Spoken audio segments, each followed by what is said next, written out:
ओम हरि ओम हरि ओम हरि ओम हरि ओम हरि ओम हरि ओम हरि ओम हरि ओम हरि ओम हरि ओम हरि ओम हरि ओम हरि ओम हरि ओम। नारायण नारायण नारायण। आज तुम लोगों को मैंने कुटिया पे था तब संदेशा भेजा। मैंने आज जो तुमने नाश्ता किया है वो नाश्ता मैंने आज खाया है। तुमने जो पिया है वो मैंने आज खाया है। क्या खाया है? कुंवार पाठा, बीट, गाजर, खजूर, आंवला तो सबसे ज्यादा, और काली मिर्च, सौंठ, अदरक, जीरा, इस सब का मिश्रण का जूस मैंने चबा चबा के खाया है। जिसने खाया पिया हो वे हाथ ऊपर करो, और जिसने जूस को खाया हो वे हाथ ऊपर करो। जूस को खाया चबा के, शाबाश। अभी 1-1.5 घंटे के बाद भोजन करना। अभी जूस को काम करने दो। 220 बीमारियां कुंवार पाठा मार भगाता है। और तुलसी 1-2 किलो नहीं डाली गई इसमें, तो तुलसी 800 बीमारी का प्रतिकार करती है। बीट खून बनाता है। वायु का मारण करता है जीरा, 80 प्रकार के वायु को। ऐसी तुमने आज क्या चीज पी है उसका नाम कोई नया रखना पड़ेगा। अब कुछ खाना नहीं, उसको अंदर काम करने देना और बैठ जाओ।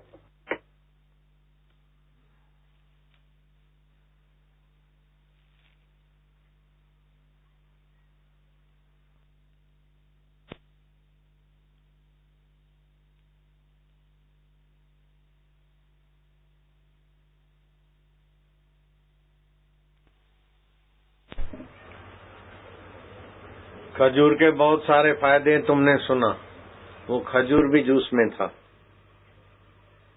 गाजर के बहुत सारे फायदे होते हैं, तुमको पता है। गाजर भी विपुल प्रमाण में थी। और आंवले की महिमा तो गजब की है, आंवला भी बहुत था। तुलसी की महिमा तुमने सुनी, तुलसी भी खासी थी। मेरे को तो आज रसोई घर के सेवकों पर बड़ी प्रसन्नता हो रही कि कैसा कैसा वैद्यों की भी खोपड़ी चकरा जाए, डॉक्टरों की भी खोपड़ी चकरा जाए। चीज बनाते, नाश्ते का नाश्ता, औषध की औषधि, क्योंकि तुलसी आ गई ना, सत्वगुण बढ़ाएगी, भक्ति भी आएगी। अब तो हर हफ्ते ये जूस चबा के खाएं, ऐसा आश्रम में बनना ही चाहिए। हर हफ्ते एक दिन ऐसा जूस नाश्ते में मिलना ही चाहिए। और कुंवार पाठा की खेती थोड़ी कहीं बढ़ा दे, कुंवार पाठा ताजा मिलता रहे, अथवा सूरत में मिलता है खूब समुद्र किनारे, कहीं से भी हो तो कर लेंगे। 10-20 किलो कुंवार पाठे से काम नहीं चला है। इधर काफी डाला है कुंवार पाठा भी। आंवला भी 120 किलो, तुलसी 12 किलो थी शायद। हिंदू के लिए बहुत है 12 किलो तुलसी इतने आदमी में, ज्यादा तो अति हो जाएगा। उसके साथ एक दूसरी नई चीज, वो अभी पढ़ के सुनाएगा। होम्योपैथी, तुलसी होम्योपैथी औषधि, उसके कितने फायदे हैं वो पढ़ के सुनाएगा। और आज सुबह जो जिसने पढ़ के सुनाया, श्रीनिवास ने, जो भी छोरे हैं, बगुआ फगुआ, जो भी बगुआ, तो मैंने कई महीनों से प्रयत्न किया तुलसी के गुण तो हैं, लेकिन वो बाहर की कई तेल डाल के जो होम्योपैथी की गोली बनाते हैं, क्या क्या डालते होंगे। मैंने कहा इससे तुलसी का उपयोग करो होम्योपैथी औषध बनाने में।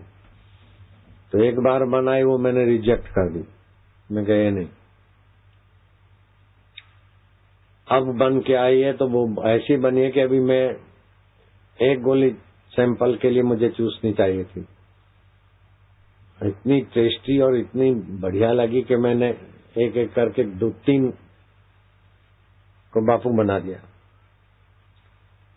उससे कितने सारे फायदे होते हैं वो मैं सुनकर बड़ा खुश हो गया। और ये होम्योपैथी की गोलियों की शीशियां कल शाम तक कहीं भी हो, पोंटा में हो चाहे कहीं भी हो, इधर 10,000 शीशियां पहुंच जानी चाहिए। खबर कर दो, बच्चों के लिए, बड़ों के लिए, फलाना फलाना। मुझे तो लगता है कि ये एक एक बोतल सभी साधकों के घर में होनी चाहिए। एक गोली सुबह, एक गोली दोपहर, एक गोली शाम।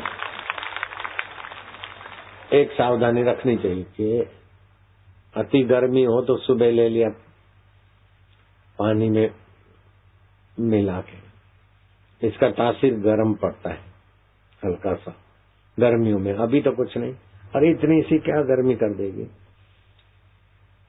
भूख बढ़ाती है ना, तो पित्त से भूख बढ़ती, तो इसमें थोड़ा सा हल्का सा पित्त बढ़ाने का मतलब भूख बढ़ाने का गुण है। और कितने सारे फायदे होते हैं, मैं रट के याद करके नहीं बोल सकता हूँ, अभी पढ़ के सुनाएंगे। तो जो अहमदाबाद के नहीं है, बाहर के हैं, उन सबको एक एक शीशी दे देना। 30 रुपए की है, लेकिन जो बाहर के हैं रजिस्ट्रेशन है उनको 10 रुपए मेरे तरफ से कम करके 20 रुपए में दे देना। हरिओम हरिओम हरिओम हरिओम। बाजार में कोई बनाते नहीं है, अपनी फार्मेसी में बनी, होम्योपैथी फार्मेसी खोली है अपन। साधकों के लिए क्या क्या कर लेता हूँ, करवा लेता हूँ। होम्योपैथी की गोलियां बनाने की फार्मेसी अपन खोली, लाइसेंस ये वो सब मथापची बहुत होती है इसमें व्यवहार में, लेकिन करवा ली। अमेरिका वाला भी $30 के बदले $20, $10 में भी चल जाएगा उनको, तो $5 में भी दे देंगे तो चलेगा। अमेरिका के लिए $5, फक्त $5 ओनली। और हिंदुस्तानियों के लिए 30 रुपए, और आज के दिन 10-10 रुपए प्रसाद। माफ बोलते, माफ कहते, हल्की भाषा। आज साधकों को 10 रुपए माफ करेंगे, माफ कह के करते, प्रसाद है, माफ क्या, हल्का शब्द है माफ। हम कभी नहीं बोलते 10 रुपए माफ ही कर दो, प्रसाद 10 रुपए की छूट छाट। रजिस्ट्रेशन वालों को, हाँ, जो आए हैं शिविर भरने, उनको रजिस्ट्रेशन वाला बिल्ला हो, उनको एक 10 रुपया कम में दे सकते। ये तो बात रही व्यवहारिक। अब बादू नाटक वाटक जो दिखाना है बच्चों का दिखाओ। ऋषि प्रसाद का कार्यक्रम का नाटक जल्दी करो, इसलिए मैं जल्दी भी आया हूँ। संध्या भी करनी और मेरे को भी नियम करना है, वो चेक करने के लिए मैंने ये जूस खा लिया, तो नियम करना थोड़ा लेट हो गया। चेक करना था जूस कैसा है, बहुत बढ़िया बनाया, और ऐसी मात्रा बनाना। हफ्ते में 1 दिन बनाया करो, सब पीने, डॉक्टरों को आराम मिलेगा। ये जूस जो पिएगा वो डॉक्टरों के पास जाने का सवाल ही नहीं। हार्ट बाट बधु अप टू डेट रहे। ये जूस और वो पीली तुलसी वाली गोली स्पेयर में रहे, कभी भी कुछ हो 1 गोली 2 गोली चूसे बस हो गया। हार्ट अटैक में नहीं चूसे, बाकी में ये चूसता रहेगा तो हार्ट अटैक होगा ही नहीं। इसके कितने गुण है, इसके पैम्पलेट छपाओ और दवाखाने वाली नीता को खबर कर दो। और द्वारा प्रकाशित मासिक पत्रिका ऋषि प्रसाद का महत्व घर घर में जाकर समझा रही है। हरिओम सर, क्या मैं अंदर आ सकती हूँ? बोलो, क्या है? सर, हम लोग संत श्री आसाराम जी आश्रम द्वारा प्रकाशित मासिक पत्रिका ऋषि प्रसाद के बारे में कुछ बताने के लिए आए हैं। तो मुझे क्या करना होगा? जी, ये एक आध्यात्मिक पत्रिका है। धर्म और अध्यात्म के साथ साथ सुखी, स्वस्थ एवं सम्मानित जीवन जीने की कुंजियाँ इसमें बताई जाती है। अरे बेटा, तुम लोग युवा हो, अभी से ही साधु संतों के चक्कर में कैसे पड़ गए? अभी तो तुम्हारे मौज मस्ती करने के दिन है। सर, ये आप नहीं बोल रहे हैं, आपके द्वारा पाश्चात्य संस्कृति बोल रही है। पाश्चात्य संस्कृति मतलब? आपको इंग्लिश मीडियम स्कूल की शिक्षा के कारण पाश्चात्य संस्कृति से ये प्रेरणा मिली है कि युवा अवस्था में मौज मस्ती करके अपना अनमोल जीवन यूं ही खत्म कर देना चाहिए। लेकिन हमको गुरुद्वार से राष्ट्र, समाज और माता पिता की सेवा करके अपना मनुष्य जीवन सुख शांति से व्यतीत करने का ज्ञान मिला है। लेकिन आज इंग्लिश मीडियम में पढ़कर बच्चे कितने आगे बढ़ रहे हैं। जी सर, हमें भी पता है, पर क्या अपनी संस्कृति के साथ इंग्लिश स्कूल के संस्कारों के कारण बड़े बड़े धनवान लोग अपने माता पिता को वृद्धाश्रम छोड़ाते हैं, सुख शांति की तलाश में शराब भी पीते हैं और समाज का शोषण करते हैं। इतना ही नहीं, मरने के बाद प्रेत होके भटकते रहते हैं, क्योंकि उन्हें सुख शांति कभी मिलती ही नहीं। बस बहुत हो गया, बहुत भाषण सुन लिया, कितना समय बिगाड़ा हमारा। चलो जाओ यहाँ से, फिर कभी नहीं आना हमारे यहाँ पे। चलो चलो निकलो।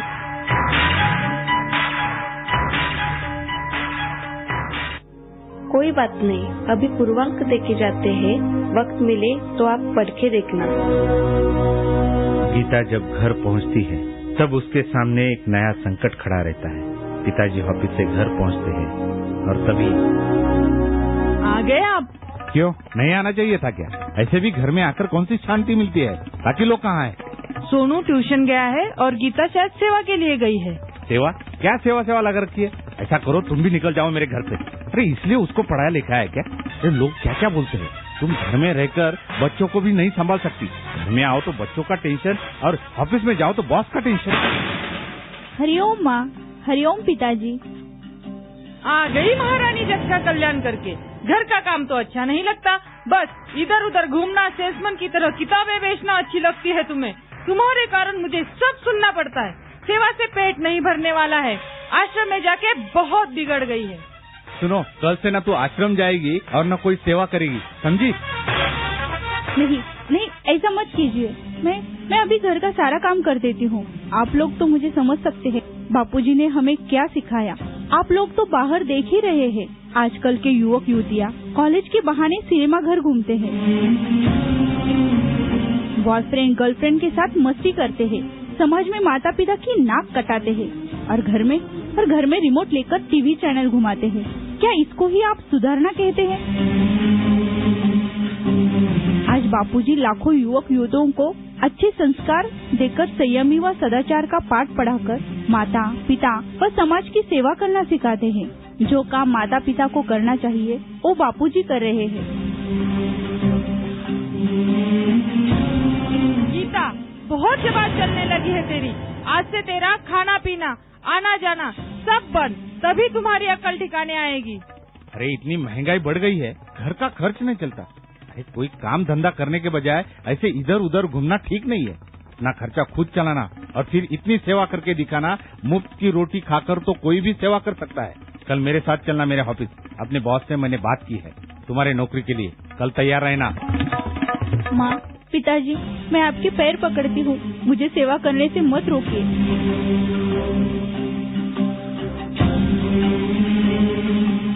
माता पिताजी का विरोध देखकर गीता बहुत दुखी हो जाती है और वे सच्चे मन से ईश्वर की पुकार करती है। गीता के माता पिता सोने जाते हैं और गीता उदास बैठी रहती है।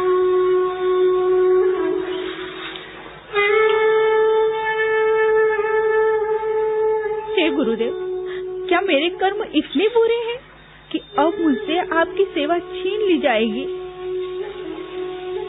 ये किस कर्म की सजा मिल रही है मुझे? आपकी सेवा द्वारा मुझे ईश्वर प्राप्ति के पथ पर आगे बढ़ना है। कब तक ऐसे ही संसार के कारण आपसे अलग होती रहूंगी? मेरी पीड़ा आप समझ सकते हैं ना? जब आप दादा गुरु से कुछ पल के लिए अलग होते थे, तब वो पल कैसे सहन करते थे? बापूजी, आप सबकी पुकार सुनते हैं, मेरी भी सुन लो। बिना आपके मेरा कोई सहारा नहीं है। मेरे माता पिता को माफ कर देना गुरुदेव, वे मोहवश ऐसा बोल गए। आप अगर उन पर नाराज हो जाएंगे तो तीनों लोकों में उनका कौन रखवाला है? इसलिए उनकी गलती की सजा भी मुझे ही मिले, पर उनके द्वारा मेरी सेवा छुड़वाकर उन्हें इतने बड़े पाप का भागी न बनने देना। आप ही मेरी माता है, पिता है, आप ही मेरे गुरु है और सच्चे साथी है।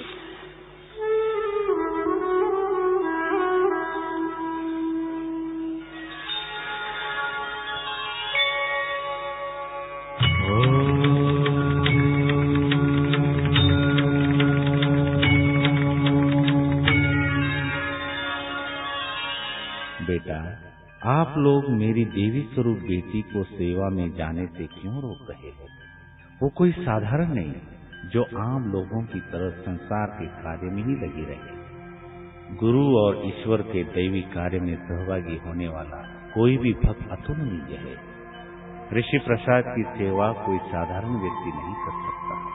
जिस पर विशेष कृपा होती है वही कर पाता है। ऋषि प्रसाद कोई साधारण पुस्तक नहीं है, सनातन संस्कृति का संदेश है, धर्म का प्रचार है, मानवता का प्रचार है। संत और समाज के बीच जो सेतु बनने का काम करते हैं, उन मेरे लाडलो भक्तों का अहित कैसे हो? उनका ध्यान प्रकृति नहीं स्वयं मैं रखता हूँ। भगवान राम के पास मानव सेना थी, अपनी भक्ति रूपी सीता को बचाने के लिए।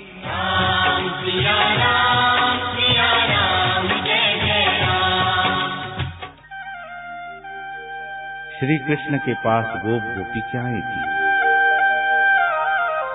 बापूजी के पास धर्म के दिव्य ज्ञान को जनमानस तक पहुंचाने वाले बापू के लाडले, बापू के दुलारे ऋषि प्रसाद के सेवाधारी हैं।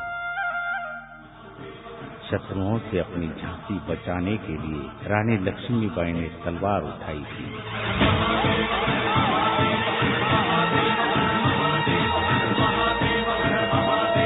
आज सनातन संस्कृति की रक्षा के लिए बापूजी के लाडले सेवाधारों ने ऋषि प्रसाद मासिक द्वारा धर्म रक्षा का बीड़ा उठाया है।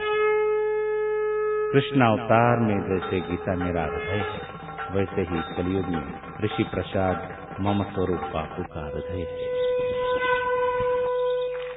यदा यदा हि धर्मस्य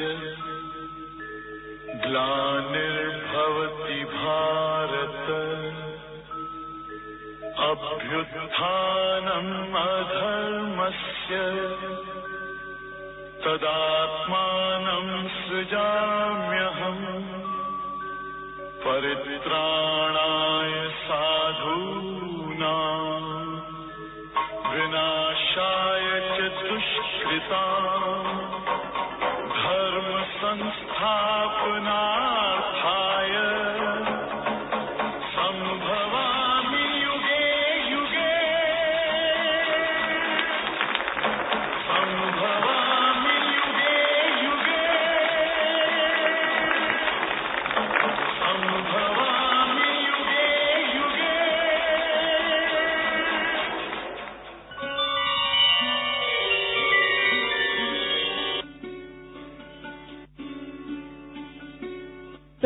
प्रभु हमसे गलती हो गई, हमें क्षमा कर दे।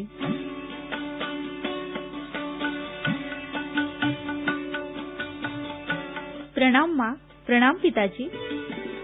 आओ बेटा, चलो जल्दी से नाश्ता कर लो, फिर तैयार होकर हम सबको अभियान में जाना है। क्या अभियान में? और आप? हाँ बेटा, कल रात साक्षात भगवान ने सपने में आकर ऋषि प्रसाद क्या है उसकी सेवा करने वाला कितना महान है, उसका पूरा महत्व समझाया। अभी मेरे आंखें खुल गई हैं। बेटा तुम महान हो। तुमने तो छोटी उम्र में ही संत सेवा का लाभ उठाया। अब हम कभी तुमको सेवा से नहीं रोकेंगे, ना ही जॉब के लिए बोलेंगे। अब बापूजी सब कुछ संभालेंगे। आप जैसे माता पिता को पाकर मेरा जीवन धन्य हो गया। आप तो साक्षात देव स्वरूप है। बापूजी ने मेरी पुकार सुन ली। चलो हम सभी अभियान में चलते हैं। सब सेवाधारी अभियान के लिए आते हैं और आगे देखिए क्या होता है।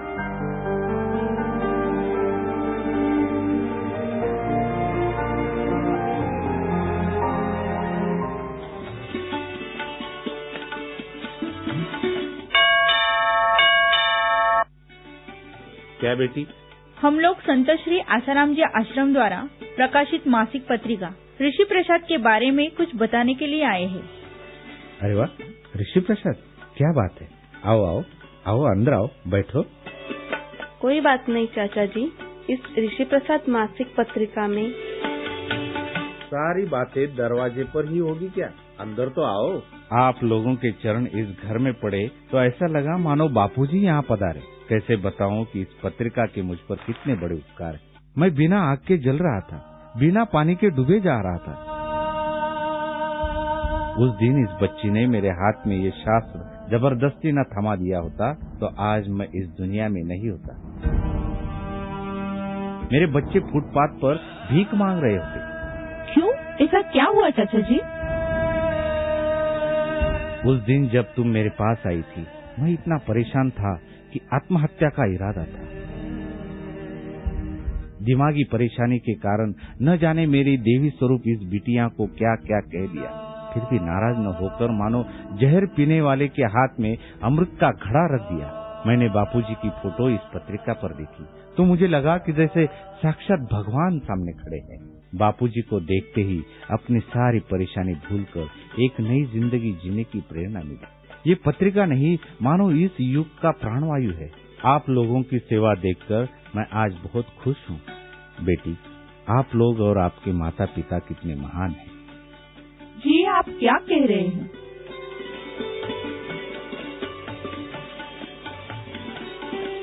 आपने क्या कहा मुझे तो कुछ भी याद नहीं। और रही बात सेवा की, तो पूज्य गुरुदेव जैसे जीवन मुक्त संत की सेवा करके हम भी तो अपना भाग्य बना रहे हैं। बापूजी ने सही वक्त पर प्रेरणा देकर यह सेवा कार्य हमसे करवाया। अनजाने में मुझसे थोड़ी सी सेवा हुई। समाज को देखकर ऐसा लगता है कि बापूजी की हम पर कितनी बड़ी कृपा है। उन्होंने सेवा और सच्चा ज्ञान देकर 84 लाख योनियों में भटकने से बचा लिया है। बापूजी हमें ना मिले होते तो आज हमारा भी जीवन औरों की तरह बर्बाद हो जाता। क्या आप इसके सदस्य बनेंगे? अरे बेटी, क्या कह रही हो? मैं सदस्य भी बनूंगा और तुम लोगों जैसा सेवाधारी बनकर इस ज्ञान गंगा को घर घर तक पहुंचाने के इस अभियान में सम्मिलित भी होऊंगा। नमस्ते सर। शर्मा जी, आप यहाँ कैसे? चाचा जी, आप इन्हें जानते हैं? ये मेरे पिताजी है। पिताजी? वाह वाह, आपसे मिलकर बड़ी खुशी हुई। आप कितने महान हैं, जो देवी जैसी बेटी आपके घर में जन्मी। मेरे पास तो धन है, पर सच्चा धन तो आपके पास है। शर्मा जी, मैंने आपको कंपनी में बहुत परेशान किया, मुझे माफ करना। जिसकी बेटी समाज के प्रति इतनी वफादार हो, उसके पिता कितने वफादार होंगे। इस मुलाकात पर आज मेरी छोटी सी भेंट स्वीकार करें। क्या आप कल से मेरे कंपनी का मैनेजर पद संभालेंगे? ये सर, ये क्या कर रहे हैं आप? हाँ शर्मा जी, सच कह रहा हूँ। मुझे एक ईमानदार मैनेजर की जरूरत थी और बापूजी ने आपको भेज दिया। अब हम नौकर मालिक नहीं, बल्कि भाई भाई हैं। आओ मिल मंगल गान करें, ऋषि प्रसाद अभियान करे, ऋषि प्रसाद अभियान करे, ऋषि प्रसाद अभियान करे।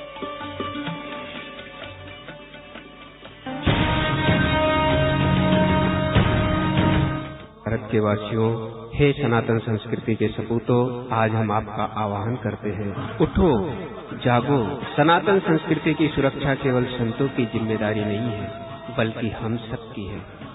जरा सोचो, ईसाई व इस्लाम धर्म के लोग करोड़ों रुपए खर्च करके परायों को अपना बना रहे हैं और हम हाथ पर हाथ धरे बैठे देख रहे हैं।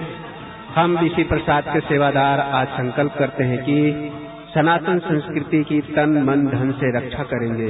सनातन संस्कृति का ज्ञान ऋषि प्रसाद घर घर तक पहुंचाएंगे। हे भारत के सपूतों, यदि आप इस अभियान में सम्मिलित होना चाहते हैं तो आज ही ऋषि प्रसाद कार्यालय से संपर्क करें।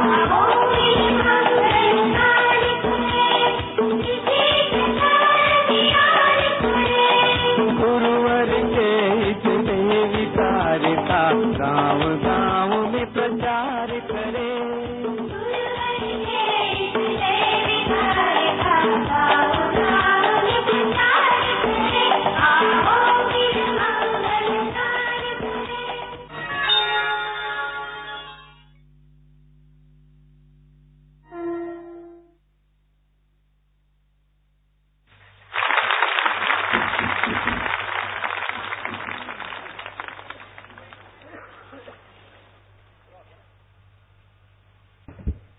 वाणी है ऋषि प्रसाद और ऋषि दर्शन।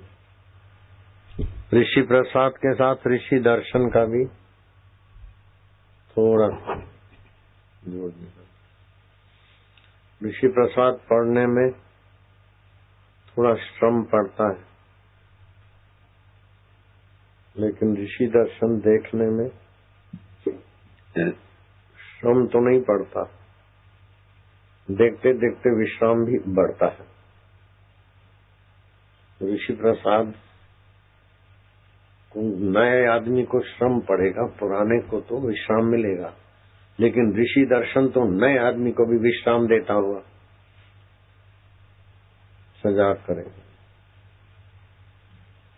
ऋषि प्रसाद पुस्तक नास्तिक आदमी हो, नया आदमी हो, तो उसको पहले थोड़ा श्रम जैसा लगेगा पढ़ने का, लेकिन ऋषि दर्शन नास्तिक हो चाहे कोई हो, ऋषि दर्शन की डीवीडी वो देखकर ही स्वस्थ जीवन, सुखी जीवन, सम्मानित जीवन और मनोरंजन सहित तत्व ज्ञान को पाने में पूरा अधिकारी बन सकता है। ऐसा ऋषि दर्शन नहीं भाई, तो हम और अधिकार बढ़ा देते हैं कि ऋषि प्रसाद को ऋषि दर्शन के साथ अभी जो नाटक है इसमें ऋषि दर्शन भी थोड़ा सा जोड़ दे। ये 2 वचन मात्र ही। नारायण हरि डीवीडी दिखा दी, ऋषि दर्शन चित्र दिखा दिए थोड़े, इस नाटक को 5 मिनट और बढ़ा दिया। हरिओम हरिओम हरिओम। बच्चियों ने अभिनय कैसा सुंदर किया, बच्चों के माँ बाप ने भी। ऐसे सब माँ बाप बन जाए तो पृथ्वी स्वर्ग हो जाए, ऐसी बच्चियां मिल जाए 1000 2000 से पृथ्वी स्वर्ग बन जाए।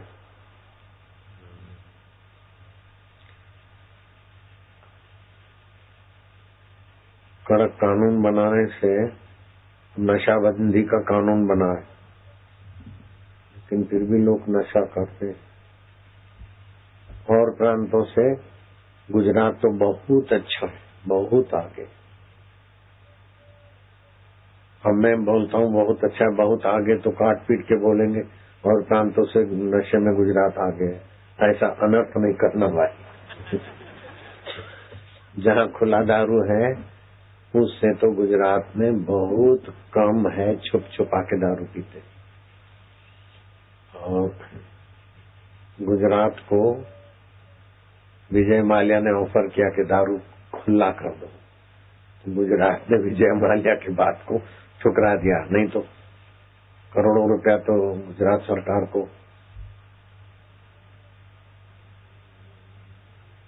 राजस्व मिलता। लेकिन गुजरात सरकार लोगों की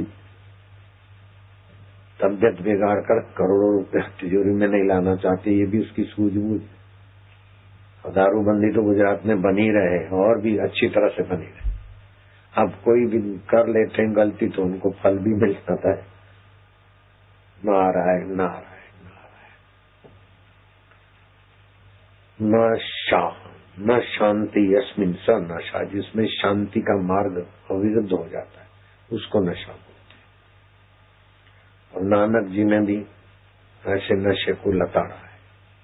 भंग भसूड़ी सुरापान उतर जाए प्रभात, ये प्रभात को सत्यानाश करके उतर जाता है नशा। लेकिन भगवान की भक्ति, भगवान की सेवा, ऋषि दर्शन, ऋषि प्रसाद और ऋषि लोग जैसे आत्मा परमात्मा में विश्रांति पाते हैं, ऐसी विश्रांति की तरकीब पाने के लिए मनुष्य जीवन हुआ है। ऋषि प्रसाद सेवादारियों को अथवा ऋषि प्रसाद व्यवस्था के मूल व्यक्तियों को, सभी को हम बाहर से आशीर्वाद दें चाहे न दें, लेकिन हृदय तो मेरा द्रवीभूत हो जाता है। अभी ये देखते देखते मेरा हृदय बहुत द्रवीभूत हो गया। नाटक है मैं जानता हूँ, लेकिन फिर भी मेरा हृदय और आंखें भीगी हो गई, गिरी हो गई। इस नाटक को भी डीवीडी में डाल दो, ऋषि प्रसाद ऋषि दर्शन मिला के डीवीडी में डाल दो, जो नहीं गई, और जो अगले महीने भी डाल दो। ऐसे है, लड़कियां ऐसी है, लड़के ऐसे हैं। ऐसा रुदना रोने से काम नहीं चलता। लड़कियों में, लड़कों में जो दिव्यता छुपी है उसको भी जगाओ।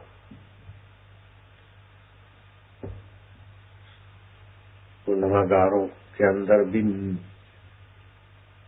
कुछ न कुछ अच्छाइयां होती है। हमारे बच्चे बच्चियां जेल में जाते हैं जो गुनाही प्रवृत्ति से सजा भुगत रहे, उनके बीच जाते हैं तो कभी कभी गुनाहगार के रूप में जो पकड़े गए थे, और उनके पास जब सत्संग जाता है अथवा हमारे आश्रम की बच्चियां राखड़ी बांधने को जाती है, तो उन गुनाहगारों के हृदय में भी सज्जनता जो छुपी है वो प्रकट हो जाती है, और सजाएं भोगने के बाद फिर इधर आ जाते हैं और उनका जीवन बहुत अच्छा हो जाता है। भोपाल में कोई गुनाहगार था, हाँ, किसी बहाने उसको जेल में मिल गया सत्संग का अवसर, वो सजा भुगतने का क्या, फिर तो अब मैं कुछ बताऊंगा न तो तोड़ मरोड़ के विकृत दिखाने वाले बेचारे फिर लग जाएंगे। बहुत बढ़िया फायदा होता है कुल मिला के लोगों को। सत्संग के द्वारा तो लाभ होता है, लेकिन हमारे साधक साधिकाएं जहाँ पहुंच जाते हैं, उनके संपर्क, उनकी बातचीत, उनके दर्शन प्रसन्न और उनके सेवा कार्यों से भी बहुत लोगों को लाभ होता है। मेरे से भी तो होता है, और मेरे बच्चे बच्चियां और सेवादार ऋषि प्रसाद के जो लोग कल्याण, उनसे भी लोगों को फायदा होता है। फायदा होता है तब भी इतनी सारी भीड़ बनी रहती है। कुप्रचार करने वाले करोड़ों रुपए लुटाते, लेकिन हमारी इतनी सारी संख्या बढ़ रही है, तो ये यश इन यशस्वी सपूतों को ही तो जाता है। नारायण हरि हरि ओम हरि हरि ओम हरि हरि ओम हरि नारायण नारायण नारायण। भगवान गीता में कहते हैं, ये शाम त्वंत गतम पापम, जिसके पापों का अंत हो गया है।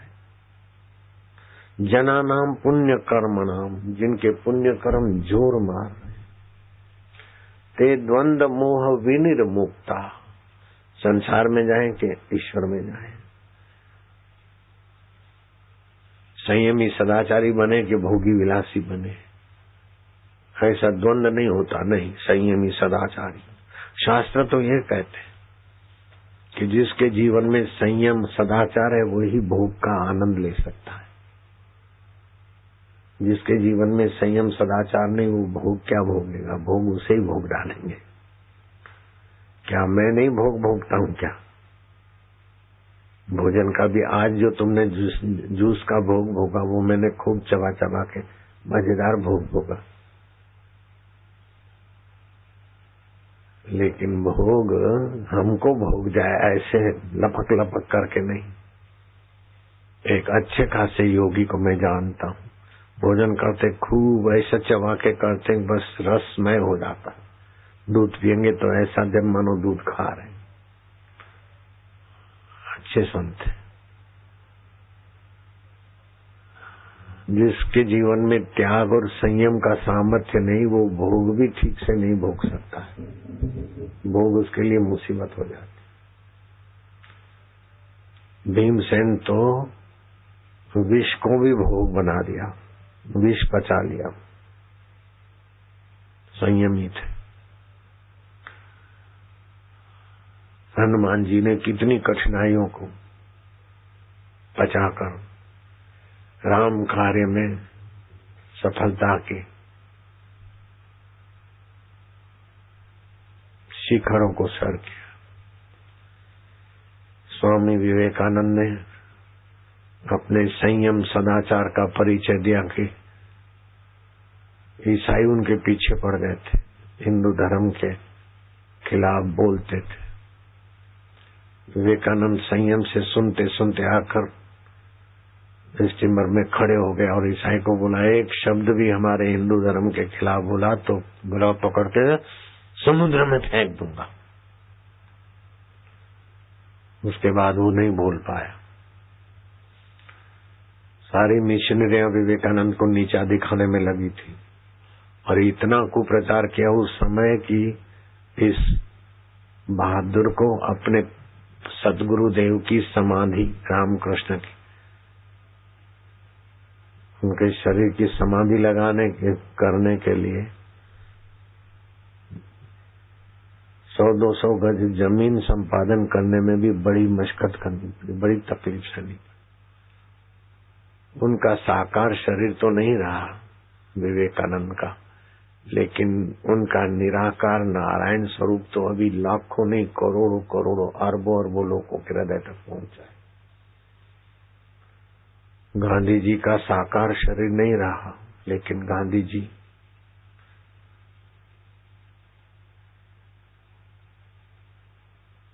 की सज्जनता और सच्चाई को पढ़कर हमारा हृदय भी उनके प्रति अहोभाव से भर जाता है।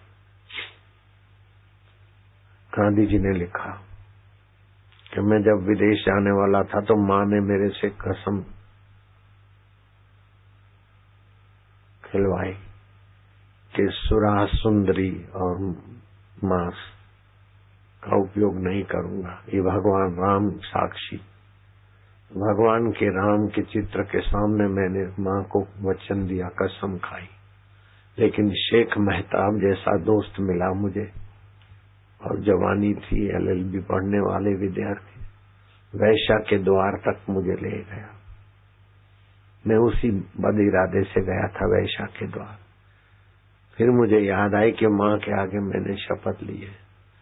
मैंने भगवान को कहा, मैं तो शपथ लिया लेकिन फिसल रहा हूँ, तू बचा सकता है राम, हे राम, हे राम।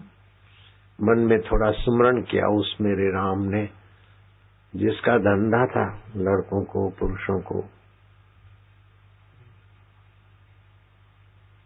अब कोई शब्द मैं नहीं बोल सकता हूँ, इसका धंधा ही था वैश्यावृत्ति।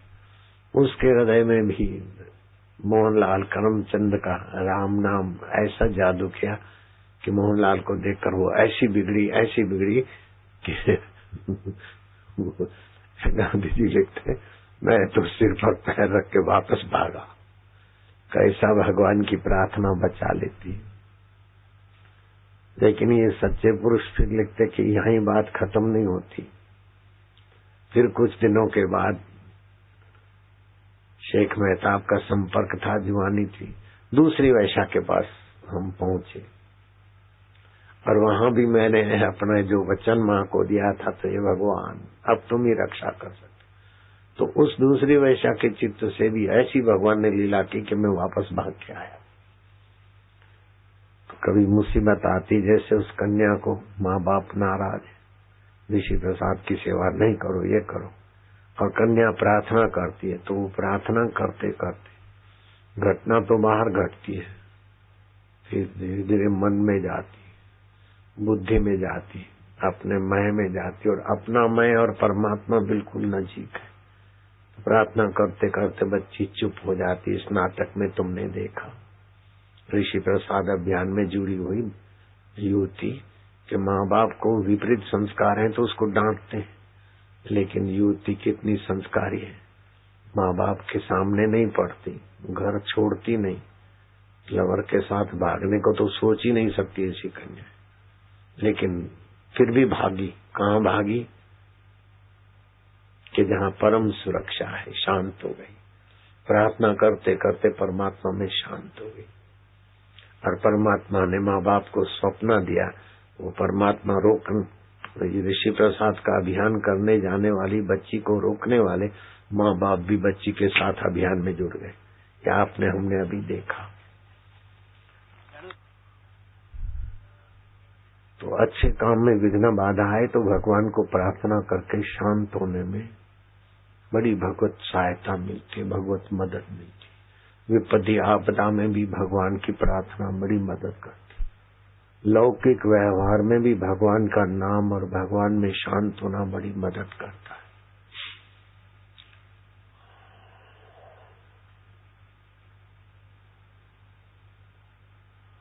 आचार्य विनोबा भावे की माँ सभी को भोजन आदि करा के रात्रि को भगवान के सामने बैठती। हे मेरे प्रभु, जो कुछ अच्छा हो गया तुम्हारी सत्प्रेरणा थी, फिर भी मेरे से तो गलतियां होती रहती, तू मुझे माफ करना, मैं तेरी हूँ। हे भगवान, मुझे पता नहीं कि तुम कैसे हो, लेकिन मैं जैसे तैसी हूँ, तुम्हारी हूँ। ऐसे करते करते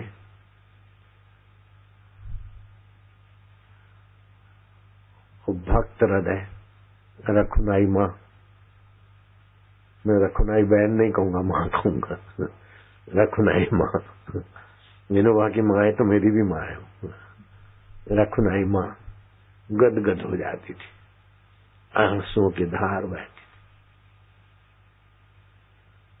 और वो नन्हे विनया जी देखते थे। विनोबा भावे तो बाद में बने विनया जी, मैं विनया अकेला नहीं बोलूंगा, विनया जी देखते थे। और वो माँ के दर्शन से विनया जी में से संत विनोबा भावे बन गए। लेकिन घर में तो घर में प्रश्नोत्तर होते थे। एक दिन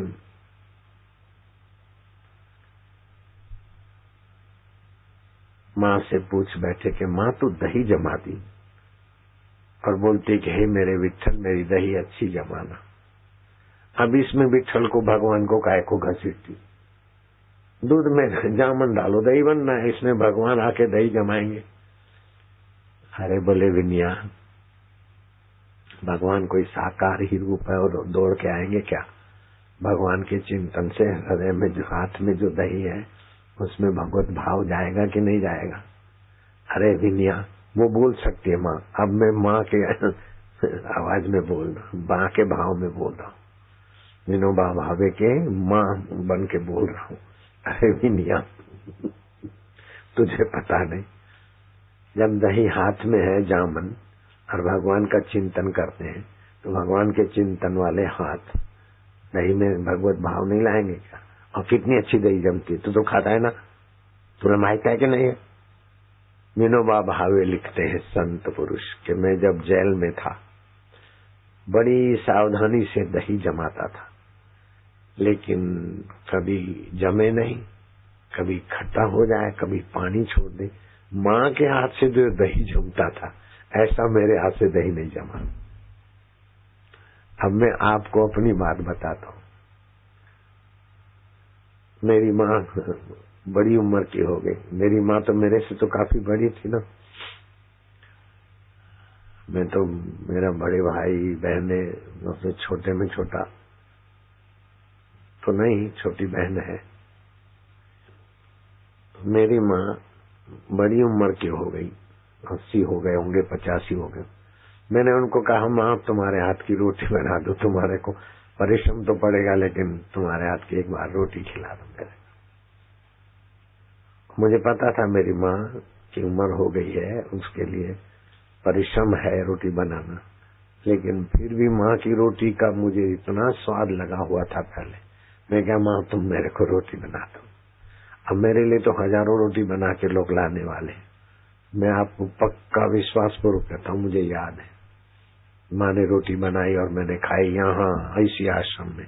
ऐसा नहीं बचपन की बात है, आसाराम बापू बनने के बाद माँ के मन में जो भाव होता है वो बच्चा जाने न जाने बच्चे का मंगल होता है। उसमें भगवती भाव वात्सल्य होता है।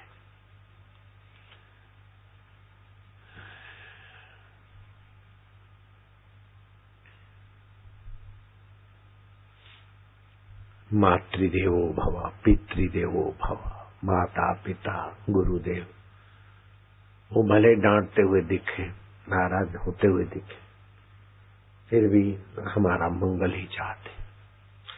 वैलेंटाइन डे मनाकर लड़के लड़कियां एक दूसरे को फूल देते हैं, आई लव यू कहते हैं, फिर आकर्षित होते हैं। फिर 13 साल से 19 साल तक के बच्चे बच्चियां माँ बाप बन जाते अथवा गर्भपात कराते। तो ये विदेश में तो बहुत इसकी गंदगी का बड़ा हानि पहुंच रही है। वो गंदगी हमारे देश में आ रही। तो मैंने सोचा इसका विकल्प क्या, प्रेम दिवस छोरे छोरी मनाएंगे तो आकर्षण में बेचारे पतित होंगे। कोई ईसाई नहीं चाहते कि हमारे बेटों की याद शक्ति मर जाए, हमारी बेटियां स्कूल जाते जाते प्रेग्नेंट हो जाए। कोई ईसाई नहीं चाहेगा, मैं हृदयपूर्वक कहूंगा। कोई मुसलमान भाई नहीं चाहेंगे, कोई ईसाई पारसी यहूदी नहीं चाहेंगे, तो हिंदू तो ऐसा चाहेंगे क्या? तो मैंने मातृ पितृ पूजन दिवस का अभियान शुरू कराया।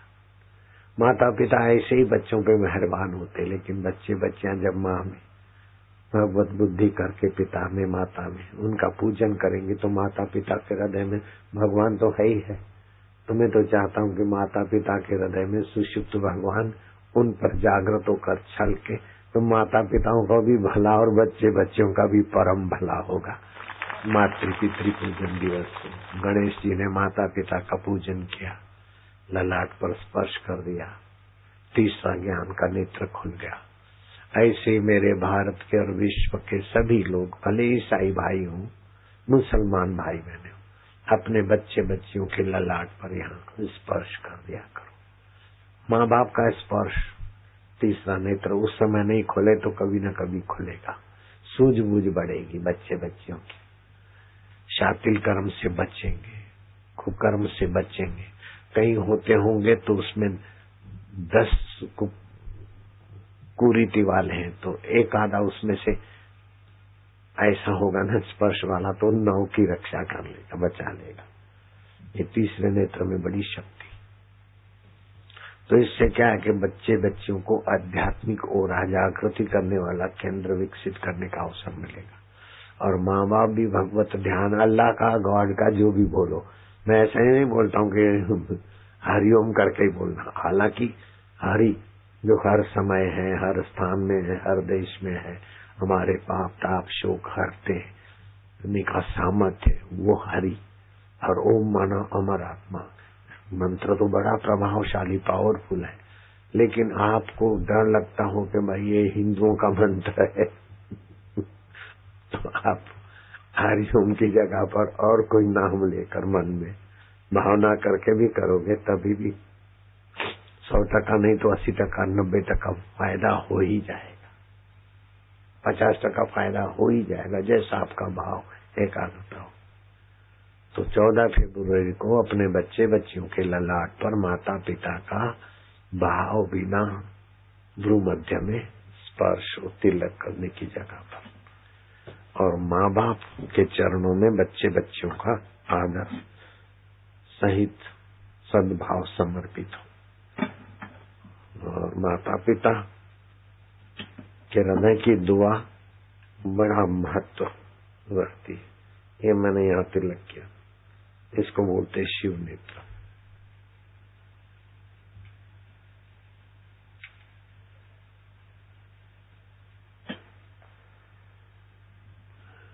गणेश जी के शिव नेत्र पर शिव पार्वती ने स्पर्श किया था। अपना छोटा बालक शिशु भी पैदा हुआ हो तो उस समय भी मन में ओम ओम परमात्मा ने नमः जपते हुए माताओं को बच्चे के भ्रू मध्य पर स्पर्श कर देना बड़ा हितकारी। और मुझे तो इस बात की अभी खुशी है कि मेरे होम्योपैथी के डॉक्टरों ने मेरी बात मान ली होम्योपैथी, तुलसी होम्योपैथी टैबलेट बनाए। वो अभी अभी पैम्पलेट छप के आ जाने चाहिए जल्दी से, संचालकों को बोल। बच्चों को भी कभी वो एक आधी गोली चूसा देंगे, या छोटे बच्चे ऐसे ही मीठा मीठा तो चूस लेते, तो कृमि मृमि ये बीमारियां नहीं होगी, सर्दी आदि की बीमारियां नहीं होगी। नहीं तो बच्चों को साल में 3 बार बालक स्पेशलिस्ट डॉक्टरों के पास ले जाना पड़ता है। पैसे तो खर्च होते हैं, लेकिन माँ बाप के हृदय को पीड़ा भी तो होती है, मासूम बीमार है। ये बच्चे के जीवन में कफ की प्रधानता होती है, और ये तुलसी माता में कफ शमन की शक्ति। तो कभी कभार एक आध गोली बच्चे के मुंह में चूसा दी, अथवा संजीवनी आदि गोली बच्चों को दे दी। दूध से 1-1.5 घंटा आगे पीछे, बच्चे निरोग रहे, बुजुर्ग भी निरोग रहे, उनको हार्ट अटैक ब्लॉकेज आदि ना हो। तो तुलसी होम्योपैथी की गोलियां साइड इफेक्ट से रहित, जो हमारे डॉक्टरों ने बनाई है, उसका मैंने आज उद्घाटन कर लिया निवास पे, और टेस्ट भी कर ली। होम्योपैथी गोलियां और भी मैंने कई टेस्ट किए, लेकिन ये सचमुच में जबरदस्त टेस्ट है, अच्छी टेस्ट है। दूसरों की इतनी टेस्ट नहीं आई मेरे को। जो भी गोलियां बनती है अथवा किसी निमित्त लेता हूँ, तो ये सबसे ज्यादा टेस्टी तुलसी की गोली मेरे को लगी।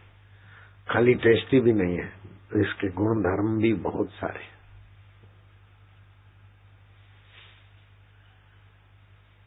घर में किसी को भी कुछ मैंने लंबा समय ले तो क्या क्या फायदे होते हैं। थोड़ा समय ले, छूमंतर मत समझना, गोली ली फायदा हुआ कि नहीं हुआ कि नहीं, ऐसा मत सोचना। और होम्योपैथी गोली को कभी हाथ का उंगली का स्पर्श न हो, ढक्कन में निकाल के लेनी चाहिए, ऐसा उनका कहना है होम्योपैथी वालों का। ये तो हो गई शरीर की बात। शरीर से परे इंद्रियां हैं, इंद्रियों से परे मन है, मन से परे बुद्धि है, बुद्धि से परे चिदावली, और चिदावली से गहराई में चैतन्य है। तो उस चैतन्य में विश्रांति पाने का बड़ा सुंदर तरीका है। हरि ओम का ह और मां ओम का अंतिम मां, उसके बीच निसंकल्प अवस्था आती है। अभी आप मेरे साथ बोलो तो, और इसको प्लुत उच्चारण करें और एक टक देखते रहे, चाहे आकाश को, चाहे गुरु मूर्ति को, चाहे शिव जी को, चाहे किसी को भी, अथवा स्वस्ति को। मैं तो जब साधना कर रहा था तो एक गोल रुपए को रख के गोल बनाया था, फिर उसमें काला रंग भर दिया, और उसके बीच मैंने पीली बिंदी की, खाली बिंदी को ही देखता था। थोड़े दिन वो साधना की, एकाग्रता बढ़ती, त्राटक। और सुरेश भाई तो मेरे पे ही त्राटक करते, मेरी मूर्ति को मेरे को ही देखते रहते। तो फिर वो सत्संग में आ गए। भगवान की मूर्ति, गुरु की मूर्ति, जिसको भी एक टक आप देखते रहे और उच्चारण करते रहे। 15-20 मिनट रोज आप किसी को भी करवाओ, 40 दिन का कोर्स बच्चों को सिखवाओ। आप नहीं चाहेंगे तो भी बच्चे आपको संतुष्ट करने वाले हो जाएंगे, क्योंकि बच्चे सुखी रहेंगे तो आप संतुष्ट हो जाओगे। अभी मैं नारायण को लताड़ता रहता हूँ, भारती को भी डांटता रहता हूँ कभी कभार, लेकिन भीतर से जानता हूँ कि मजबूत हो रहे हैं, दबंग हो रहे हैं, भीतर से खुश भी हो रहा हूँ। लाचार मोहताज नहीं हो सकते, इनको कोई लाचार मोहताज नहीं बना सकता। मैं भले इनको दुश्मन जैसा होकर लगा, लेकिन ये भी समझते कि साईं ने जो किया हमारे लिए अच्छा किया है। मैं कई बार बोलता रहा कि आश्रम में नारायण बाद में खाएगा, पहले हमारे समर्पित बच्चे खाएंगे। हमारे 2 प्रकार के पिता माता होते, एक तो शरीर संबंध से माता पिता होते हैं और दूसरा भावना से। जैसे वसुदेव देव की शरीर से माता पिता थे, श्री कृष्ण के, लेकिन नंद यशोदा भावना से थे। तो नंद यशोदा को जितना लाभ मिला, नंद यशोदा के साथ कृष्ण जितने आह्लादित आनंदित हुए, तो नारायण को भारती को तो शारीरिक मेरे पुत्र पुत्री है, लेकिन ये मेरे मानस पुत्र हैं, तो इनको ज्यादा लाभ, इनके लिए ज्यादा उदारता। तो मैंने ये आदेश दे दिया आश्रम के संचालकों को और पब्लिक के आगे कि भाइयों के आश्रम में पहले मेरे मानसिक पुत्र भोजन करें, बाद में नारायण। महिला आश्रम में मेरी मानसिक बच्चियां पहले भोजन करेंगी, बाद में भारती। ये बात जिसने सुन रखी है पहले वह हाथ ऊपर करो। इतने सारे गवाह हैं, बोलो। और कैसे भी गवाह है। तो ये आश्रम में रहने वाले बच्चों को परायापन नहीं लगता है, अपनापन है, अपना आश्रम। और हमको भी ये बच्चे, किसी के बच्चे हैं ऐसा नहीं लगता। तो इनके माँ बाप क्या पराये हो गए क्या? इनका नहीं, इनके माँ बाप भी बड़े संतुष्ट रहते। जो भी बच्चे बच्चियां हैं तो उनके माँ बाप भी बड़े खुश रहते। एक आध्यात्मिकता है जो हमारे लौकिक जीवन को भी उन्नत करती और परमार्थ भी प्राप्ति करा देती। अध्यात्म का त्याग करके कोई आदमी लौकिक जीवन में सुखी रह सके, संभव ही नहीं है, संभव ही नहीं है। जैसे बालू से तेल निकलना संभव नहीं, आकाश को बगल में लपेटना संभव नहीं, ऐसे ईश्वर प्रीति, ईश्वर आश्रय, अध्यात्म ज्ञान के बिना लौकिक जीवन में आदमी सुखी रह जाए, संभव ही नहीं। हाँ, हर्षित होगा थोड़ी देर के लिए, उतना ही शोक में गिरेगा, अहंकार में उभरेगा। अभी ऋषि प्रसाद का तुमने नाटक देखा, पहले कैसा दम मार रहे थे और बाद में वो बच्चियां देख गई और ऋषि प्रसाद पढ़कर बोले नहीं मिला होता तो मैं तो आत्महत्या कर देता। ये तो नाटक में ऐसा दिखाया, तुमको सचमुच में भी ऐसे प्रसंग है कि ऋषि प्रसाद ने जान बचा ली, आत्महत्या करने जा रहे थे और सेवाधारी ने ऋषि प्रसाद दे दिया, या कैसे ऋषि प्रसाद हो गया। ऐसी सच्ची घटनाएं भी है, इसको खाली नाटक मत समझना, घटित घटनाएं भी है ऐसी। कई बच्चों की जिंदगी बड़ी उन्नत हो गई, कई बच्चों की जिंदगी उन्नत हो गई। दिव्य प्रेरणा पुस्तक पढ़कर लड़कों की जिंदगी बहुत ऊंची हो गई। पहले बाबा पता नहीं था, हम ऐसा करते थे, ऐसा करते। कई कन्याओं की जिंदगी संवर गई, कई उनके माता पिताओं की भी। जब कन्या और बेटा ऊंचा आ गया तो माँ बाप को कैसे छोड़ेगा, तो माँ बाप को भी ऊंचा ले आते। ऐसे कई बबलू है कि पापा आप दारू छोड़ दो, नहीं तो मैं खाना नहीं खाऊंगा, आप पान मसाला छोड़ दो। ऐसे हमारे बबलू माँ बाप को भी बढ़िया बना देते। छत्तीसगढ़ सरकार को भी कानून बनाने के लिए बाध्य कर दिया हमारे बाल संस्कार के बच्चों ने, गौ हत्या बंद करो, गौ हत्या बंद करो, बबलू बबलू। और सरकार देखकर उन बबलुओं की निष्ठा प्रसन्न हो गई और कानून बना दिया छत्तीसगढ़ में गौ हत्या बंदश, कोई गौ हत्या करेगा तो 7 साल की सजा। बाल संस्कार के केंद्र वाले बच्चों ने छत्तीसगढ़ सरकार को अपने सरल स्वभाव से वश कर लिया। मैं तो चाहता हूँ कि ये ऐसी सरकारें हों जो निर्दोष बच्चों के वश हो जाए, जिनको अपना स्वार्थ नहीं, अपना अहंकार नहीं, ऐसे बच्चों के द्वारा भगवान अच्छे काम करवाते। तो ऐसे बच्चे जो कानून बनवा लेते इस उम्र में, तो आगे चल के वो बच्चे देश संभाल लेंगे, इसमें क्या शंका है। मानवता को उन्नत करेंगे, इसमें क्या बड़ी बात है। हमारे राम भाई है, वाणी भाई है, बालानंद है, दूसरे हैं और भी कई हैं नामी अनामी, तो सब एकजुट होके लगे हैं। अब रेलगाड़ी की पटरियां मैंने तो सोचा भी नहीं, हमारे बच्चों ने ही पटरियां भी खड़ी कर दी, मोबाइल पटरियां, रेलगाड़ी भी खड़ी और दिने दिने रेलगाड़ी में भी नवीनता ला रहे। तो जहाँ सद्भाव होता है ना, वहाँ सब ठीक ठाक होता है। अब पूना में सत्संग चल रहा था परसों शाम को, एकाएक लाइट चली गई गुरुवार को। तो लोग तो बैठे थे, रात हो गई थी, लोग जावे ही नहीं, और एकाएक लाइट चली गई। मैंने किसी को भी नहीं कहा, अपने आप हमारे बच्चे बैटरी ले आए मेरे पास, अपने आप सब एकदम जैसे फौज को आदेश तो तभी भी कुछ मिनट लग सकते, सब लग गए अपनी अपनी गाड़ी लाकर पंडाल की तरफ लाइट चालू कर दी, चारों तरफ पंडाल को कार वालों ने अपनी अपनी कारें लगा दी। मैंने किसी को नहीं कहा, समिति वालों ने किसी को नहीं कहा, सेवा खोज ली पुणे वालों ने। अब पुणे वाले हो चाहे अहमदाबाद वाले हो, है सब भगवान वाले, बापू वाले, सेवा खोज लेते हैं, तो उसका भी आनंद है। अपनी सूझ, उत्तम शिष्य के ये लक्षण है, सेवा खोज ले। मध्यम के ये लक्षण है कि संकेत से करे। कनिष्ठ के ये लक्षण है कि गुरु जी कहे तब करे। और कनिष्ठतर सेवा का बिल्ला लेके घूमेंगे, फोटो लाने के लिए, प्रसिद्ध होने के लिए तो बहुत बहुत आगे आएंगे, सेवा के समय दूसरे को आगे कर देंगे। ये कनिष्ठतर है, फोर्थ क्लास। यश भोगी है, भगवत या सेवा भोगी नहीं है, सत्कर्म भोगी नहीं है, यश भोगी। तो संत और संत के सेवक तो यश के भी दाता है, यश भोगी आता है, चलो भाई यश भोग के जा, लेकिन रेत सवेर बदलेगा। भगवान कहते हैं कि मुझे मिलने का ये तरीका सुन लो। गीता का 6वां अध्याय 10वां श्लोक।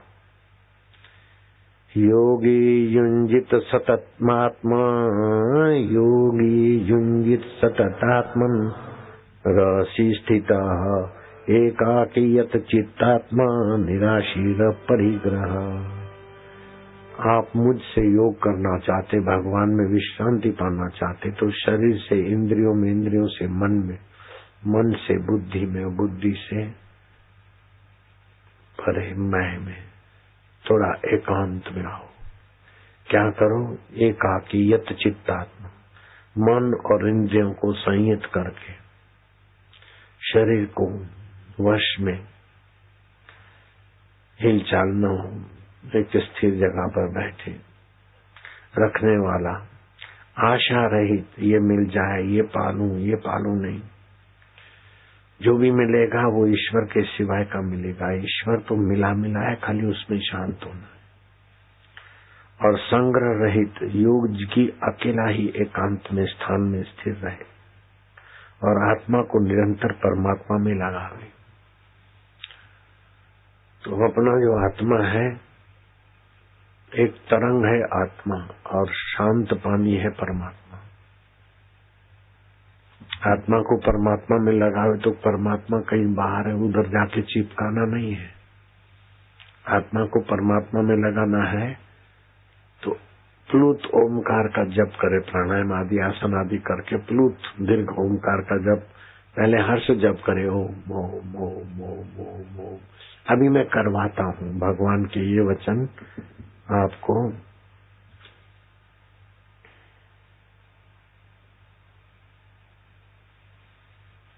आज 12 जनवरी है, स्वामी विवेकानंद का 150 वर्षवीं जयंती का पावन दिवस है। उस प्रसंग में स्वामी विवेकानंद की भी घटना अपन ने सुनी। विवेकानंद को कहते थे जवान हो गया, तुम्हारे लिए लड़की खोजिए, ये कर। बोले नहीं, मैंने तो शरीर को भोग के दलदल से बचाने का निर्णय किया है। धरती की कोई भी महिला मेरे लिए काली है, माँ है। जहाँ विषय विकारों का अंधा तूफान चल रहा है, वहीं स्वामी विवेकानंद के इन वचनों की भी युवा जगत को बहुत आवश्यकता है, बहुत महत्ता देखनी चाहिए। संयमी रहे, शादी नहीं किया, ब्रह्मचर्य व्रत पाला तो कितने प्रतिभा संपन्न हुए, कितने तुरंत जवाबी, और किताब पढ़ के किसी को भी दे देता। अब कोई भी पन्ने से पूछ लो तो पेज नंबर बताते हुए भी पुस्तक का विवरण का बयान कर लेते।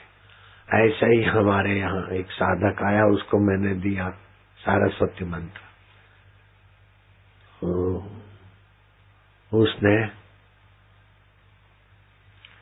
ऑक्सफोर्ड एडवांस लर्न डिक्शनरी के 80,000 शब्द कंठस्थ कर दिए पृष्ठ क्रमांक के साथ।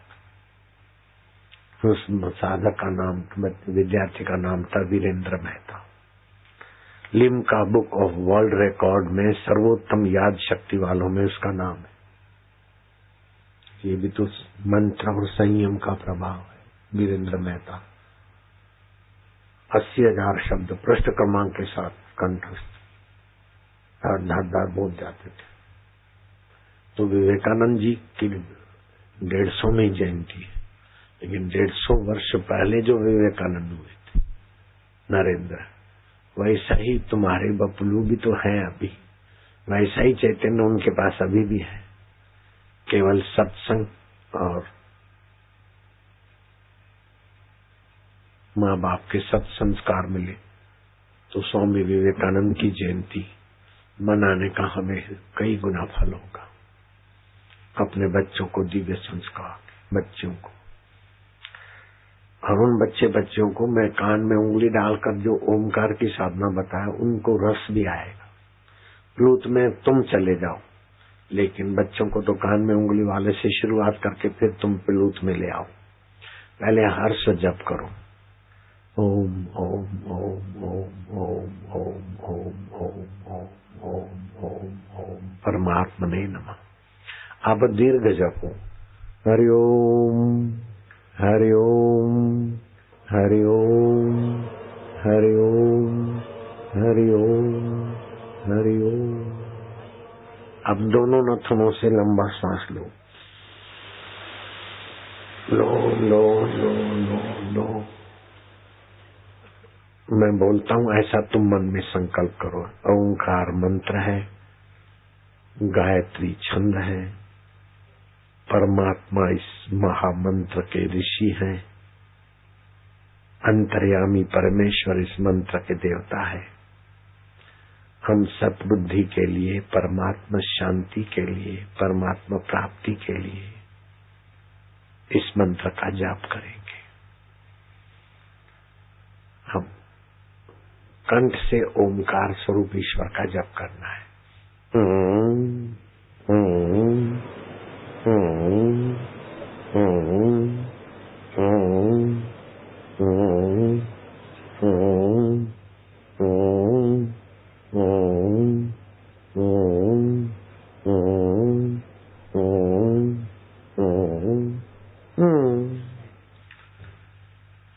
एक प्राणायाम हुआ कंठ रूप वाला।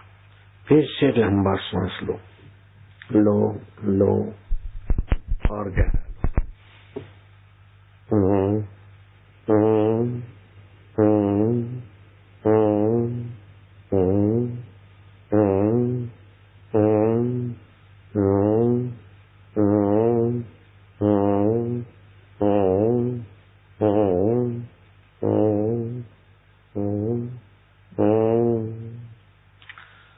ये बच्चों को आप कराना, आप तो करो।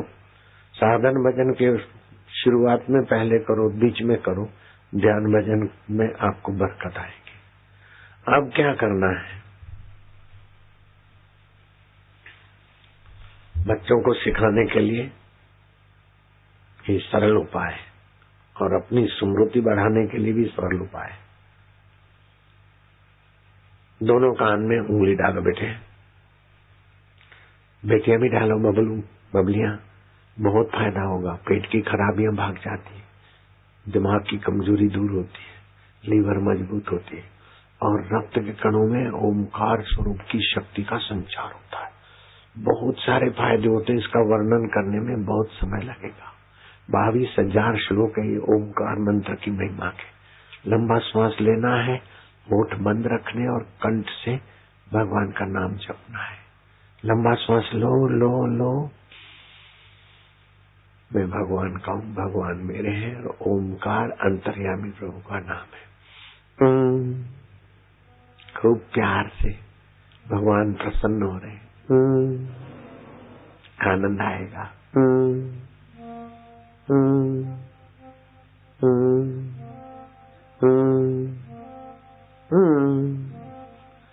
दूसरी बार सांस लो और हाथ जो ऐसे रखोगे तो थक जाओगे, ऐसे स्वाभाविक हाथ रखो। फिर से लो सांस।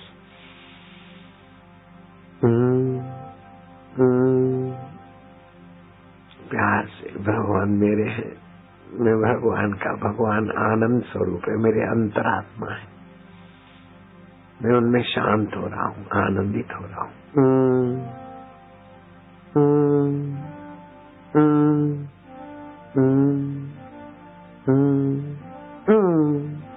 तीसरी बार कर लोगे बेटे, बेटियां भी कर लो, ये शाबाश है। अच्छे बच्चे तो करते हैं, और बुरे बच्चे भी करें तो फिर बुरे नहीं रहते, अच्छे हो जाते हैं। कितने पुण्यात्मा हो, बहुत पवित्र बच्चे हो। बबलियां भी बहुत अच्छी, बबलू भी अच्छे।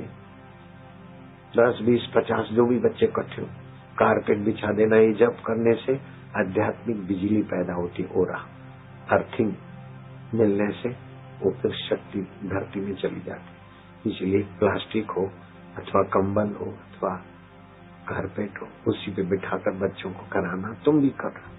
तीसरी बार गहरा श्वास।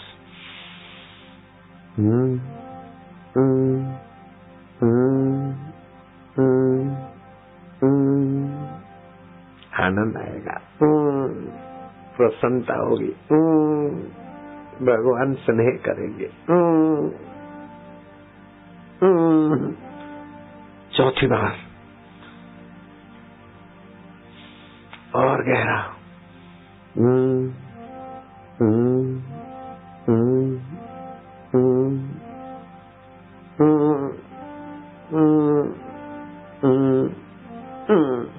पांचवी बार।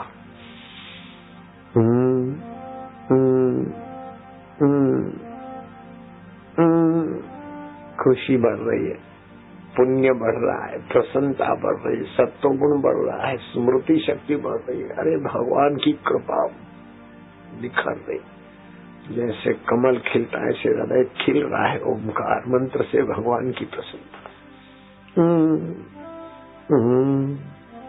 आनंद आ रहा है ना, हंसी आ रही। छठी बार।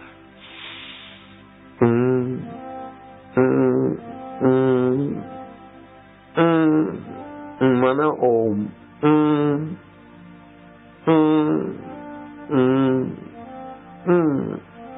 सातवीं बार।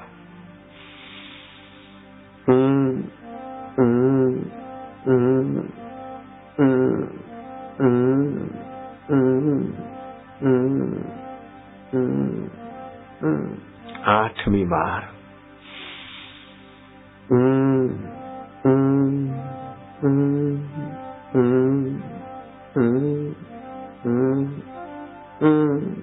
नौवीं बार।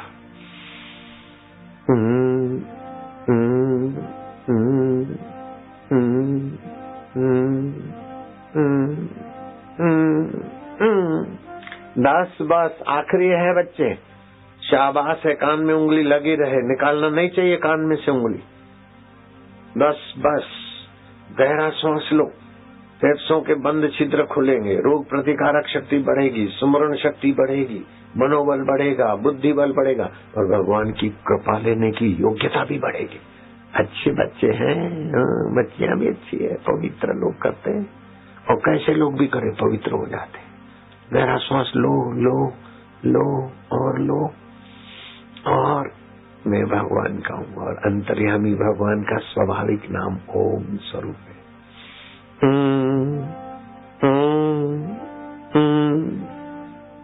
आनंद आ रहा है, प्रसन्नता हो रही है, हंसी आएगी, हृदय पवित्र हो रहा है, खुशी हो रही है, हंसी उभर रही है। ओम ओम ओम ओम ओम ओम ओम ओम ओम ओम प्रभु जी ओम, प्यारे जी ओम, मेरे जी ओम, आनंद ओम, माधुर्य ओम ओम ओम ओम ओम ओम ओम।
रग रग पावन हो रही है।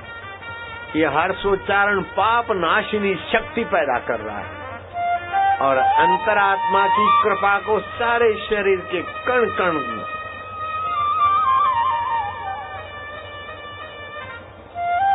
84 नाड़ियां 26 उपतकाओं में इस ऊर्जा का संचार हो रहा है। उसके द्वारा लाखों लाखों नाड़ियों में भगवान के दिव्य मंत्र का गुंजन काम कर रहा है।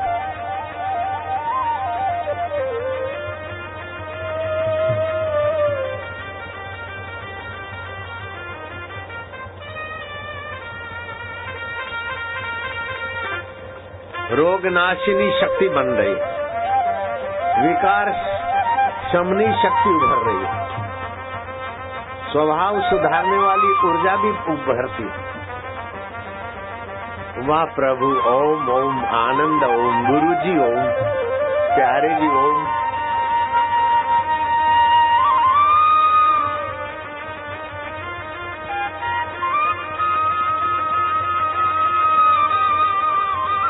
મલંગો પણ નહીં, ક્રિયા થતી હોય મલંગોની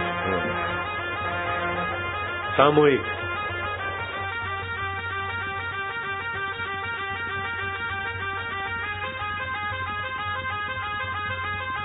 दूर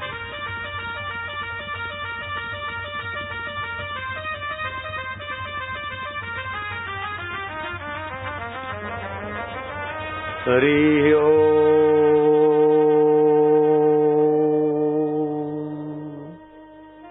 गहरी शांति, मधुर शांति,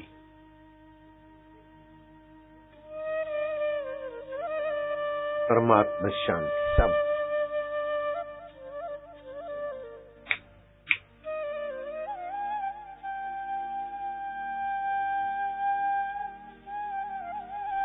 मैं शरीर से मन, इंद्रियों में, इंद्रियों से मन में, और मन से बुद्धि में, बुद्धि से पर परमात्मा शांति में।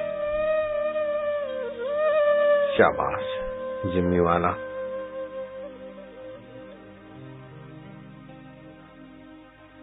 यहाँ सुबह रहूंगा और दोपहर को इलाहाबाद में खूब लोग इंतजार कर रहे हैं। लोग कुछ का कुछ प्रचार करते हैं, ऐसा हो गया, वैसा हो गया। ऐसा कुछ बिगाड़ नहीं हुआ है, ऐसा कुछ नहीं। बिहार में भी, उधर यूपी में भी हमारे बहुत बहुत साधक पहुंचेंगे। 14 तारीख दोपहर को मैं यूपी में पहुंचूंगा, इलाहाबाद में। वहां भी ऐसी ही लाखों की मेदनी होगी।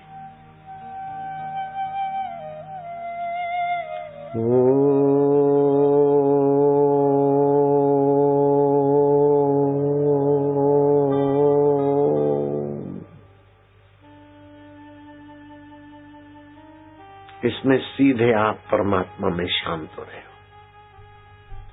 इंद्रियों से मन में, मन से बुद्धि में, बुद्धि से जीवत्व में, जीवत्व से ब्रह्मत्व में शांत हो रहे हो।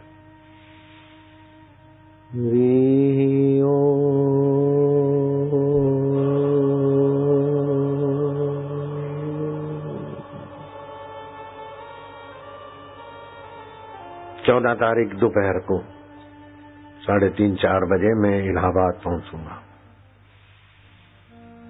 वो इलाहाबाद में भी इससे पब्लिक ज्यादा हो सकती है, कम होने का तो सवाल ही नहीं।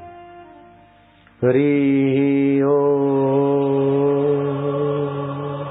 जिम्मी को भी पहुंचा देना है। 13 तारीख रात को निकल जाए, दोपहर को निकल जाए।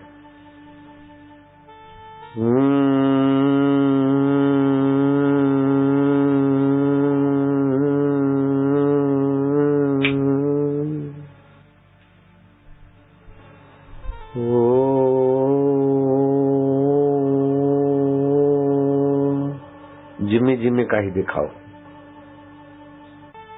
ओम शांति, ओम आनंद। भगवान के रस में हम सरस हो रहे। भगवान सतरूप है, चैतन्य रूप है, आनंद रूप है। रसो वही सवैश्वानरो। जिम्मी वालों को शाबाश। दुनिया के 167 देश देख रहे हैं कि साबरमती के तट पर इतने तपस्वी, इतने शांत आत्मा, इतने दिव्य आत्मा, दिव्य परमात्मा की शांति में, माधुर्य में सराबोर हो रहे।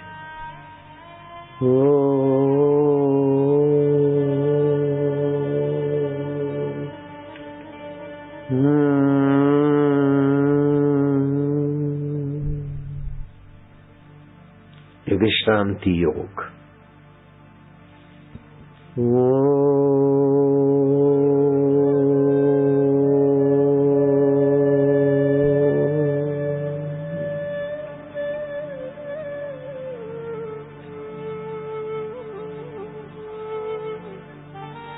होठ बंद रखना है आखिरी समय।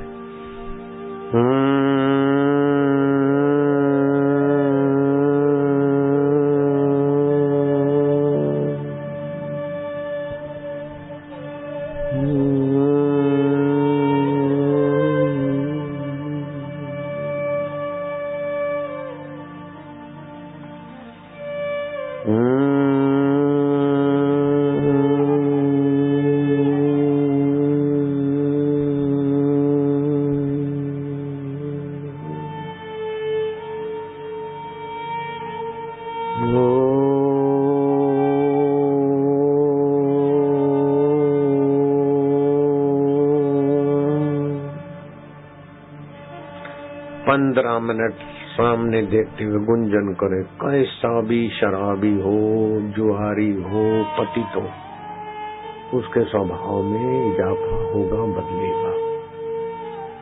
और भक्त का भी भला होगा, राजसी व्यक्ति का भी भला होगा, तामसी का भी भला होगा, सात्विक का तो कहना ही क्या, और गुणातीत का तो भला होना क्या, उसके भले का सामर्थ्य ऐसा जगमगाएगा कि उसकी एरिया में कोई आएगा तो उसके विचार सात्विक होने लगे।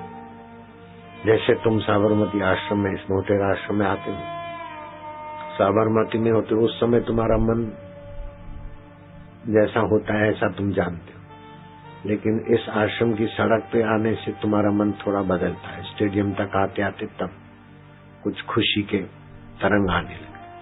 जब ये आश्रम की खास सड़क पर तुम पैर रखते हो, और ऐसे जो जो आगे नजीक बढ़ते जाते हो, आश्रम में आते आते काफी फर्क पड़ जाता है। ऐसा जिसको अनुभव है वे हाथ ऊपर करो।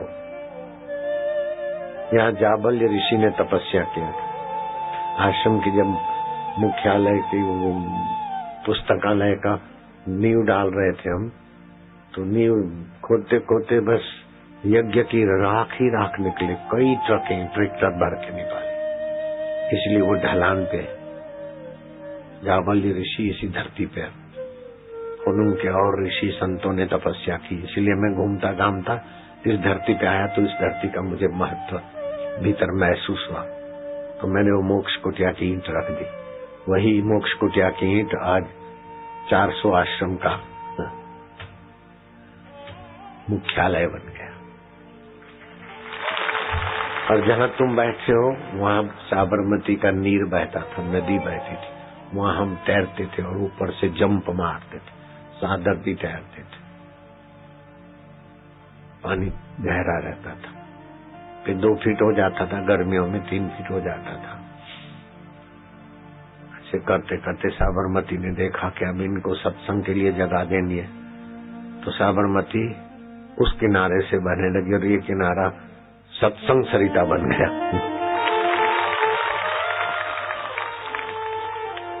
जहाँ भगवान का जब ध्यान होता है वहाँ प्रकृति और साबरमती तो क्या, तापी यमुना जी तो क्या, गंगा जी भी सहयोग कर देती। ऐसे अंत ऐसे होते हैं जिनको गंगा जी अपने बेट में जगह दे देती। व्यास जी को नर्मदा जी ने व्यास बेट अभी भी मौजूद है। कई बार बाढ़ें आई, बड़े बड़े इमारतें ढह गई, लेकिन व्यास जी का अभी भी छोटा सा आश्रम नर्मदा जी के बीचों बीच है। व्यास बेट अपने आश्रम के सामने ही है, 2 किलोमीटर अंतर होगा। मोलेथा में अपना आश्रम है ना।